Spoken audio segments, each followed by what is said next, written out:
Татар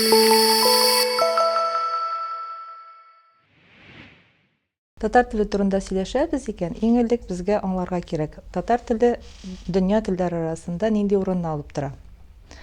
Ягъни безнең хәзерге вакытта дөньяда 2500-дән алып 6000-гә, хәтта 7000-гә кадәр тел бар дип санала.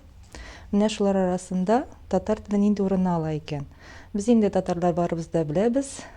ЮНЕСКОның карары буенча татар теле дөньяда иң киң таралган 14 телнең берсе булып тора. Моннан тыш, телләрне төркемләгәндә гадәттә берничә төрле классификациягә нигезләнәләр.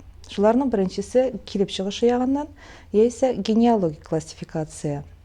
Бу классификация буенча тел гаиләләре аерып чыгарыла һәм алар үзләре төркемнәргә бүленә. Мәсәлән, татар телен алып карасак, ул безнең Урал-Алтай телләре гаиләсенә һәм шул Урал-Алтай телләре эчендә Алтай тармагына һәм төрки телләр төркеменә керә. Төрки телләр үзләре тагын берничә төркемчәгә бүленәләр. Мәсәлән, Кыпчак телләре, Угыз телләре, Болгар телләре. Һәм менә шулар арасыннан татар теле Кыпчак телләре төркеменә керә. Аның белән иң якын кардәшләре башкорт, казах, кыргыз, Кырым татарларының төньяк диалектлары, үзбәкнең теленең кайбер диалектлары, кымык, нугай, уйгыр һәм башкалар. Әйне чагыштыру өчен генә карап китсәк, безнең төрек теле, мәсәлән, Угыз телләре төркеменә керә, төркемчәсенә. Аның белән бергә шулай ук Азәрбайҗан теле, Төрекмән теле, Туркмен теле һәм башкалар. Чуаш теле безнең күршебез, ул Болгар телләре төркемчәсенә керә. Әгәр дә без тагын башка телләрне беренчәсен генә карап үтсәк, мәсәлән, безнең рус теле, яисә инглиз, алман, француз һәм башка телләр, алар Һинд, Европа телләре гаиләсенең төрле төркемнәренә керәләр. Мәсәлән, рус теле көнчыгыш славян төркемчәсенә, инглиз, голланд, яисә алман телләре, алар инде көнбатыш герман төркемчәсенә һәм башкалар. Бу генеалог, ягъни килеп чыгышы ягыннан татар теленең урыны булды. Кайчагында миңа шундый очратырга туры килә, гарәп теле шулай ук безнең татар теленең кардәш теле дип, ләкин гарәп теле ул, мәсәлән, семит хамит телләре гаиләсенең семит төркеменә керә, семит тармагына, һәм аңа иң якын булган тел, шунысы кызык, ул борынгы еврей теле, иврит теле. Алар үзара бик якыннар. Димәк, безнең кардәш тел түгел ул яктан. Хәзер инде алга таба икенче классификацияны карап үтсәк, безнең тагын бар классификация морфологик, ягъни структур-типологик. Структур-типологик классификация буенча телләр берничә төргә аерылалар. Безне кызыксындырганы татар теле керә торган агглютинатив телләр. Бу авыр термин бердә борчымасын, аның асылы бик җиңел. Агглютинация ул латин теленнән тәрҗемә иткәндә ябыштыру дигән мәгънәне белдерә. Ябыштыру, нәрсәне ябыштырырга мөмкин? Кемдер әйтергә мөмкин, монда мөгаен сүзләрне ябыштыралардыр дип. Ләкин сүзләрне түгел, чынбарлыкта кушымчаларны ябыштырган кебек бер-берсенә кушалар. Ягъни гадирәк тел белән аңлатып караганда, тамыр нигездә үзгәрмәй, аңа бер артлы билгеле бер тәртиптә кушымчалар ялгана, һәр кушымча нигездә бер генә мәгънәгә ия була. Һәм шул тәртиптә шактый күп кушымча ялгарга мөмкин.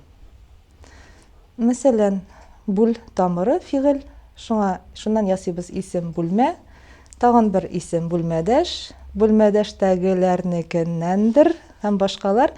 Ягъни бер артлы без кушымчаларны ялгап барабыз. Ягъни аңлау өчен авыр түгел кебек. Һәм барлык төрки телләр дә нәкъ шушы агглютинатив телгә кертеләләр. Моннан тыш әле фин-угыр телләренең дә кайберләре агглютинатив телгә керә. Әгәр дә без чагыштырып карасак, бары тик чагыштыру өчен генә әйтәм, рус теле бөтенләй башка системага карый, ул флектив телләргә керә. Флектив телләр алар безнең икенче төрле сгибание, ягъни бөгү дигән мәгънәне бирә. Анда үзгәрешләр барлыкка килә. Шул исәптән рус теле генә түгел, сүз уңаена әйткәндә, инглиз теле, француз теле, Һинд Европа телләренең барысы да диярлек флектив телләргә кертеләләр. Һәм анда нидер ичке флексиялар, ягъни үзгәрешләр барлыкка килә, тамыр үзгәрүчән була. Кушымчалар нигездә берничә мәгънә белдерәләр. Мәсәлән, бер үк вакытта ул ротны да белдерә ала, санны да һәм килеш мәгънәсен дә белдерә ала.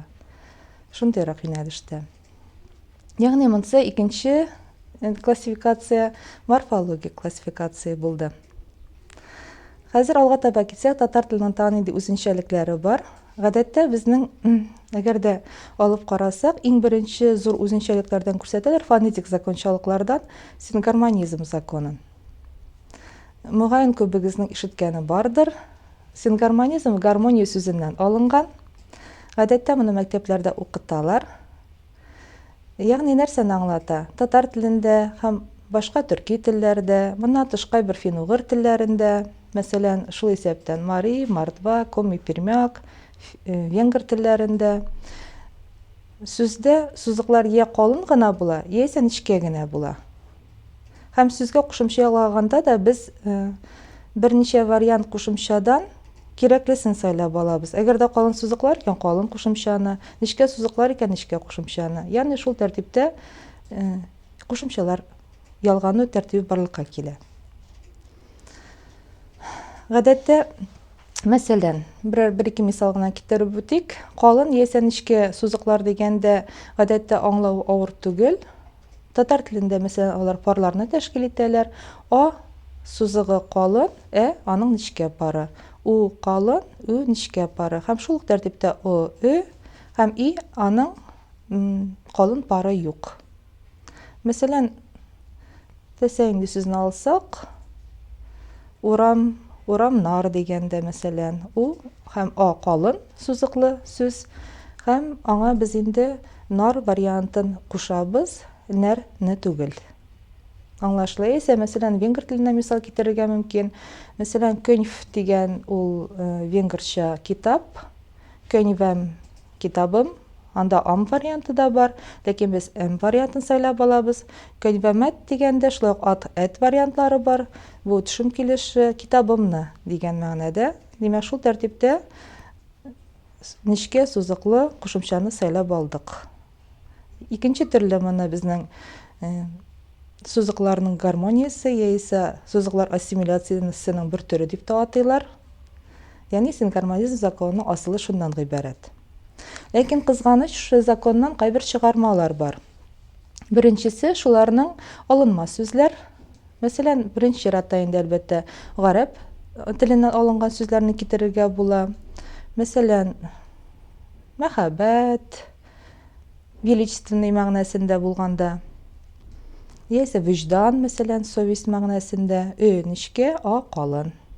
Әлбәттә, инде рус теленнән кергән сүзләр, яисә рус теле аша Европа телләреннән кергән сүзләр шулай ук сингармонизм законына буйсынмыйлар.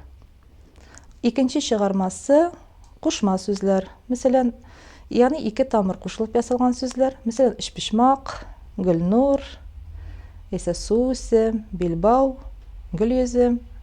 Гөлйөзем монысы икенче төрлерәк мәгънәдә булды. Димәк, соңгысыннан кала барысы да кушма сүзләргә мисаллар.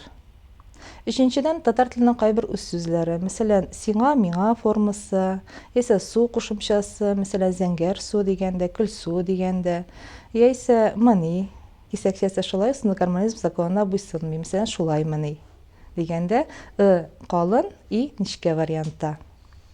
Димәк, сингармонизм законынан чыгармалар булды булары. Моннан тыш тагын әле бар шундый үзенчәлек, татар теленә һәм башка төрки телләргә ирен гармониясе хас. Ягъни ирен гармониясе дигәндә иренләшкән сузыклар турында сүз бара. Бигрәк тә безнең күз алдында тотыла 4 аваз, о, һәм авазлары. Билгеле булганча о, алар иренләшкән, ягъни иреннәр катнашында ясалалар. Һәм алар үзләреннән соң килгән авазларын иренләштерәләр. Менә бу безнең орфографиядә кайбер авырлыклар да китереп чыгара. Чөнки, мәсәлән, барыбызда болын дип әйтәбез, борын, толым, колын, бөтенесе дип әйтәбез. Ләкин без язганда бары тик беренче иҗектә генә яисә өне язарга тиеш булабыз, алга таба инде аны яисә хәрефенә алыштырабыз. Бу шундый орфографик закон буларак кабул ителгән һәм без бары тик моны истә генә калдырырга тиешбез. Шул ягы бар. Әлбәттә, аны кертергә тырышып караганнар. Мәсәлән, латин графикасына күчкәч, беренче чорларда нәкъ менә ничек ишетелә, шулай яза башлаганнар 27-нче елда. Ләкин берничә елдан соң, инде 2 елдан, хәтта төгәлрәк әйткәндә 29-нчы елдан яңадан элеккеге изгә төшкәннәр. Ягъни бу элеккедә бу тарихи традицион принцип буларак та әйтергә мөмкин. Димәк, әгәр дә без ирен гармониясендә Ö һәм Ö авазлары турында сүз алып барган идек, менә сүз уңаена шусында әйтеп үтим. Безнең кардәш башка төрки телләрдә дә шулай ук ирен гармониясе бик көчле. Мәсәлән, башкорт телендә ул шактый көчле, тагын да көчлерәк дип әйтергә була. Инде Тува, Якут кебек телләрдә ул тагын да көчлерәк һәм язуда да чагылыш тапа. Ягъни аларда ул проблема үзенчәлекле хәл ителгән. Ягъни алар ничек әйтәләр, шулай язалар. Җиңелрәк минемчә. Яңадан шул ук авазларга әйләнеп кайтсак, Ö турында сүз алып барганда, алар тагын бер аваз үзгәрешенә дучар ителәләр, редукцияләнәләр. Тел термины белән әйткәндә, гадиләштереп әйткәндә, ягъни алар кыскаралар яисә төшеп калалар. Бу очракта ике генә момент бар. Ягъни әгәр дә ачык ижектә булсалар, ягъни сузык авазга беткән ижектә килсәләр, алар бөтенләй төшеп калырга мөмкиннәр. Әгәр дә ябык ижектә икән, ягъни тартык авазга беткән, ул очракта алар кыскарак әйтеләләр. Әйдәгез мисалларын карагач аңлашылыр дип уйлыйм. Мәсәлән, күңел, күңелле дигәндә икенче ижектә кыска, гадәттә алар кыска. Сузыклар шулай ук дә татар телендә, һәм алар күңелле дигәндә соңгысына басым төшә, шуңа күрә ул кыскармый, икенче ижектә ул кыскарак әйтелә. Һәм ул ябык ижек. Инде бөтенләй төшеп калганга шул ук сүз белән мисал, мәсәлән, күңеле. Күңеле язылырга тиеш, ләкин без аны әйткәндә кызу сөйләм барышында күңеле дип әйтәбез. Һәм шуңа күрә шундый кыскару барлыкка килә, ләкин бу орфографик законнар буенча күңеле дип әйтелсә дә, күңеле дип язылырга тиеш. Ягъни язуда чагылыш табарга тиеш түгел. Ләкин берничә очрак бар безнең татар теле тарихында, язуда да чагылыш таба башлаган редукция күренеше.